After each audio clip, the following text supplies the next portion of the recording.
The studio lights were too bright, the kind that made even the calmest faces look exposed.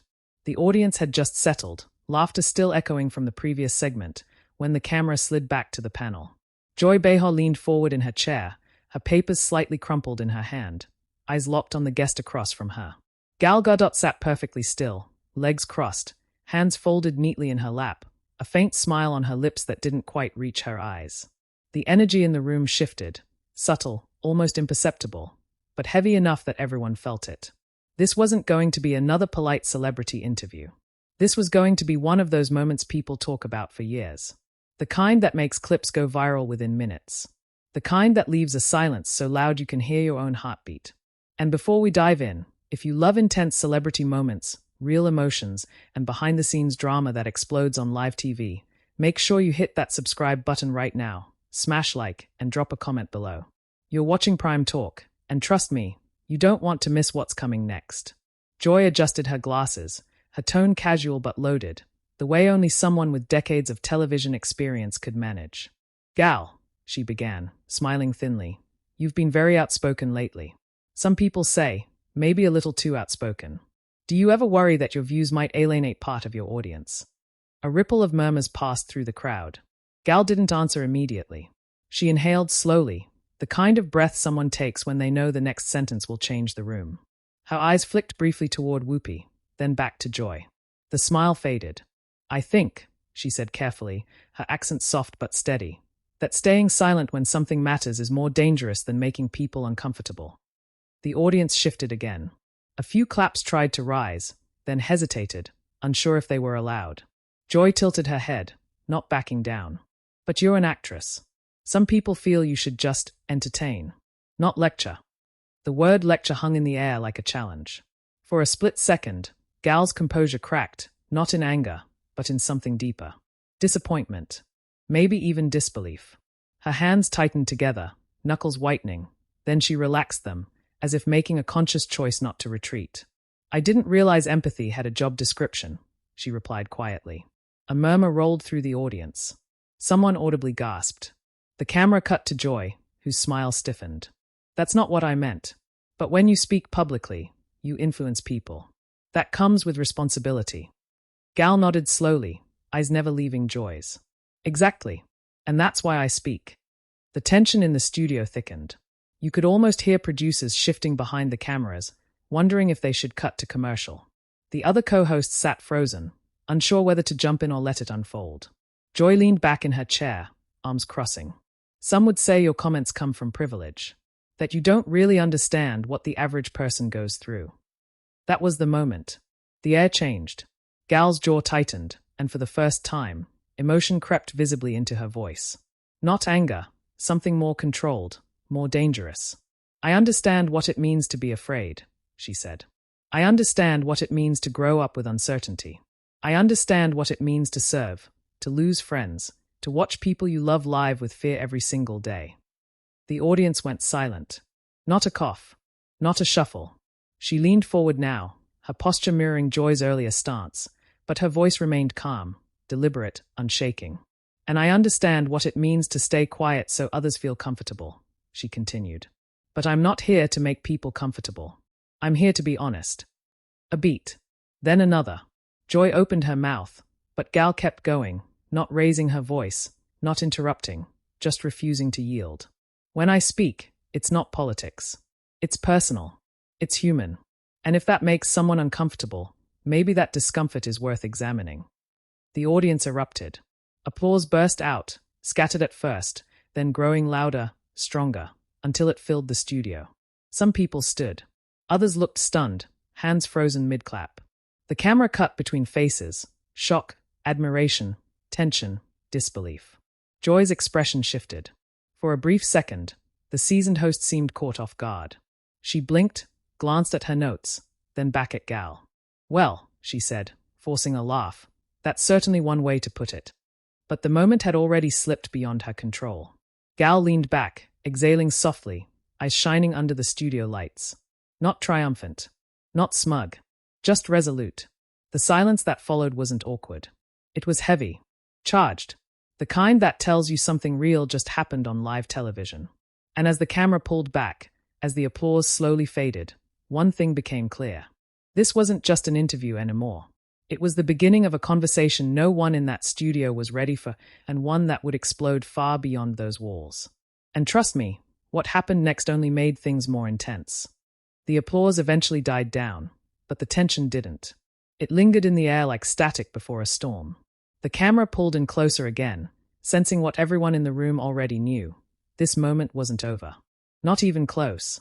Joy adjusted in her seat, tapping her pen against the table, eyes fixed on Gal with a mixture of curiosity and challenge.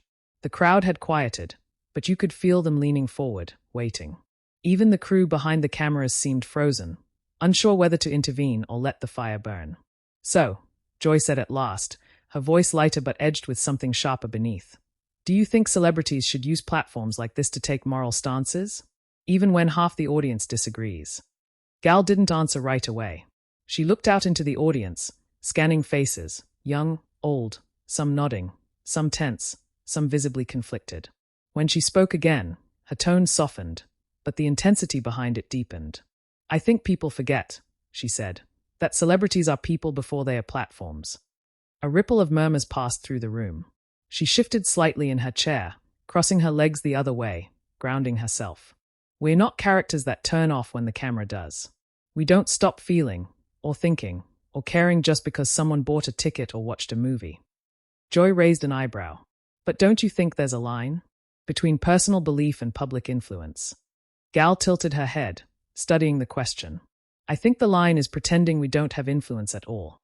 That landed hard. A few audience members nodded. Someone whispered, "That's true." The camera caught Whoopi glancing sideways, clearly weighing whether to jump in. Gal continued, her voice gaining quiet strength. "If I stand here and say nothing, that's a statement. If I speak, that's a statement too. The difference is, one of them is honest." Joy exhaled sharply through her nose. Honest or self-righteous? The word cut cleanly through the studio. A collective inhale followed. Gal's eyes flickered, not with anger, but with something like sadness. She leaned forward again, elbows resting lightly on her knees, hands open. "I don't think caring is self-righteous," she said. "I think indifference is easier. And I understand why people choose it." She paused, letting the weight of that settle. "But I can't." The silence stretched. The kind of silence that feels louder than applause. Joy shifted again, clearly unsatisfied. "You know, some viewers feel judged when celebrities speak like that. Like you're telling them they are wrong for not feeling the same way." Gal shook her head gently. "I'm not telling anyone how to feel. I'm telling them how I feel. There's a difference." She looked straight into the camera now, not at Joy, not at the panel, at the audience watching from their living rooms. "And if someone feels uncomfortable hearing that," she said quietly, "maybe it's not because they are being attacked. Maybe it's because they are being asked to reflect." A few scattered claps broke out. This time, they didn't stop. Joy tried to laugh it off. "You're very passionate." "I am," Gal replied, unflinching. "Because I've seen what happens when people stay silent." The words hung there, heavy with implication. For a moment, Joy didn't respond. Her fingers tightened around her notes. The producers in the control room were probably yelling in her ear, but she held her gaze steady. "You know," Joy said finally, "some would say you're using your fame to push an agenda." Gal smiled faintly. Not amused. Not defensive. Just tired. "Everyone with a microphone has an agenda," she said. "The question is whether they admit it." The audience reacted instantly, some clapping, some gasping, a few nervous laughs. The tension had crossed into something raw now, something unscripted. Joy leaned back, lips pressed together. "So you don't see any responsibility to stay neutral?" Gal shook her head slowly. "Neutrality is a luxury. Not everyone has it." That sentence hit like a dropped glass. For a split second, the studio seemed to forget it was a television set. The lighting, the cameras, the polished smiles, all of it faded behind the weight of her words. Whoopi finally cleared her throat, sensing the escalation. All right, she said carefully, trying to lighten the mood. "Let's take a breath here." But Gal wasn't finished. "I love what I do," she said, turning slightly toward Whoopi but keeping her voice steady. "I love entertaining people. But I won't pretend that's all I am. I won't shrink myself to make anyone else more comfortable." Her voice cracked just slightly on the last word, not enough to break, but enough to feel real. The audience erupted again, louder this time. Some stood. Others clapped so hard their hands reddened. A few people wiped their eyes. Joy's expression softened, but there was still resistance there. "You don't worry about backlash?" she asked quietly. Gal exhaled, a slow breath that seemed to carry years of thought behind it. "Of course I do," she admitted. "But I worry more about what happens if I don't speak at all." Another pause. Another silence. This one felt different. Heavier. Final. The kind of silence that tells you the conversation has crossed a line you can't uncross. And as the camera pulled back again, capturing the entire panel in one wide shot, it became clear. This wasn't just a tense exchange anymore. It was turning into a defining moment. And what came next would push it even further. The silence that followed felt unnatural, like the air itself was holding its breath. Even the applause had faded into something distant, hesitant, as if the audience sensed they were standing on the edge of something bigger than a talk show moment. Joy shifted again, her usual confidence flickering. She glanced briefly toward the producer's table, then back to Gal. The tension between them was no longer playful or intellectual. It was personal now. "So let me ask you this," Joy said slowly, choosing each word with care. "Do you think people who disagree with you are morally wrong?" The question landed hard. A few people in the audience gasped. Someone muttered under their breath. The camera zoomed in on Gal's face, capturing the smallest details. The way her jaw tightened, the way her eyes narrowed slightly, not in anger, but in focus. Gal didn't answer right away. She inhaled, deeply, like someone bracing themselves before stepping into cold water. "No," she said at last. "I think people are complicated." She paused, then added, "But I also think avoiding hard truths because they make us uncomfortable is how we stop growing." Joy leaned forward again, sensing an opening. "But who decides what those truths are?" Gal met her gaze without hesitation. "Each of us does. For ourselves." The room shifted again. You could feel the audience split, some leaning in with admiration, others stiffening in quiet disagreement. That tension, that divide, pulsed through the studio like electricity. Joy pressed on. "You don't think there's a danger in celebrities framing their opinions as moral authority?" Gal's expression softened, but her voice grew firmer. "I've never asked anyone to follow me," she said. "I've asked people to listen. There's a difference." She leaned forward, resting her forearms on the table now, fully engaged. "When I speak, I'm not saying, do what I do. I'm saying, this is what I've seen. This is what I've lived. People can decide what to do with that." A murmur swept through the crowd. Someone in the back whispered, "Wow." Joy shook her head slightly. "But you understand why some people feel judged, right?" Gal nodded slowly. "I do. And I'm sorry if they feel that way. Truly." Her voice softened, and for a moment, the edge disappeared. "But I won't apologize for caring," she added quietly. That was the moment the room shifted again. Not explosively, not dramatically, but decisively. Joy's shoulders dropped just a little. The sharpness in her eyes dulled, replaced by something closer to contemplation. She glanced down at her notes, then back up, as if reconsidering her approach. "So you don't think entertainers should stay in their lane?" she asked, almost gently now. Gal smiled faintly. "I think humanity doesn't have lanes." The audience reacted instantly. Applause broke out again, stronger, more unified this time. Even some of the panelists nodded subtly. Joy opened her mouth to respond, then closed it, letting the applause roll. When she finally spoke, her voice was quieter. "You're very sure of yourself." Gal's smile faded just slightly. "I'm sure of my values," she corrected. "There's a difference." The camera cut to Whoopi, who raised her eyebrows and leaned into her mic. "That's a good line," she said, drawing a few laughs and easing the tension just enough to let everyone breathe again. But the emotional charge didn't leave. Gal sat back in her chair now, hands resting loosely in her lap, eyes still bright. You could tell the moment had taken something out of her, even as she stood by every word she'd said. Joy watched her for a long beat, then spoke again, this time with a noticeably different tone. "Do you ever get tired of having to explain yourself?" she asked. Gal laughed softly, not amused, but not bitter either. "All the time," she admitted. "But I get more tired of pretending I don't care." That line landed with quiet force. The audience didn't erupt this time. They didn't need to. The weight of the conversation had settled in.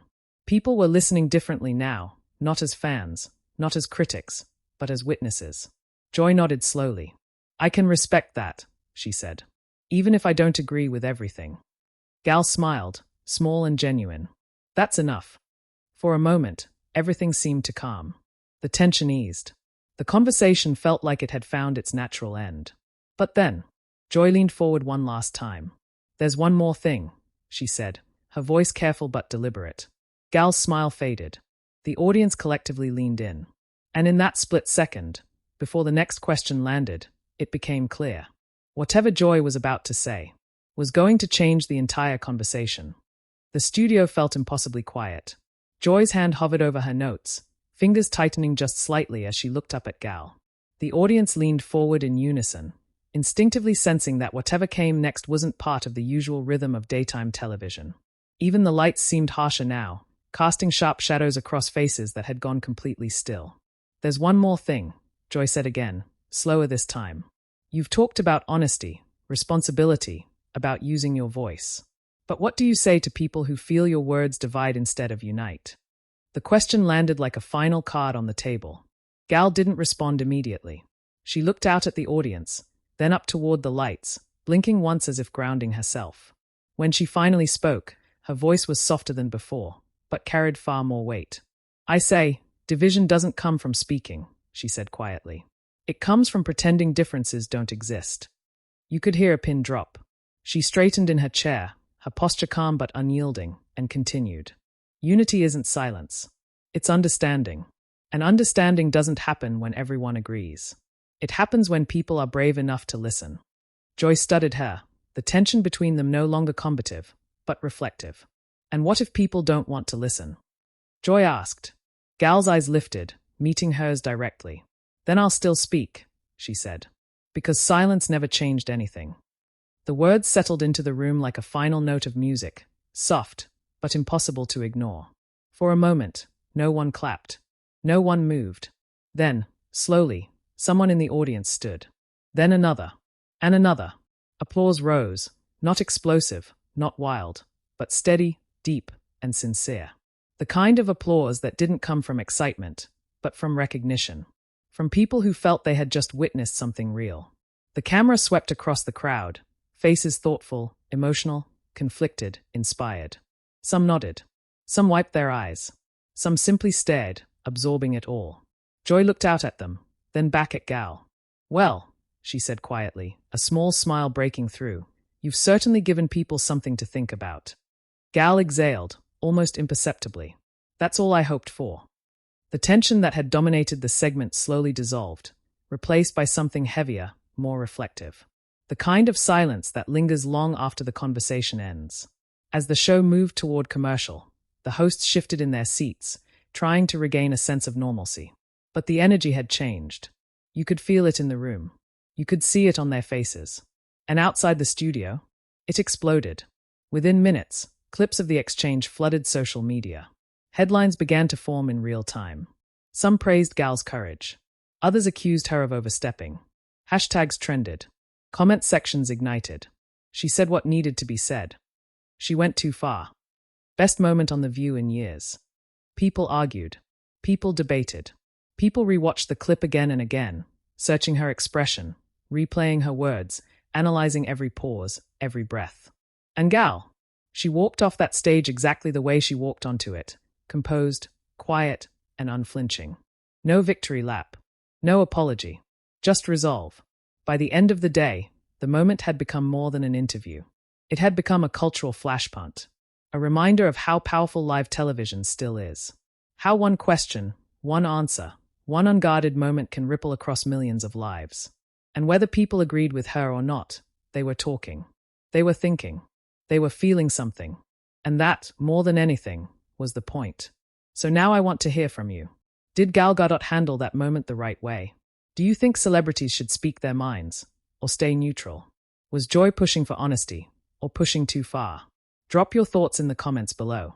And if you want more intense, cinematic breakdowns of the most shocking celebrity moments, confrontations, and behind-the-scenes drama, make sure you subscribe to Prime Talk, hit that like button, and turn on notifications so you never miss what's coming next. Because trust me, the next story is even bigger.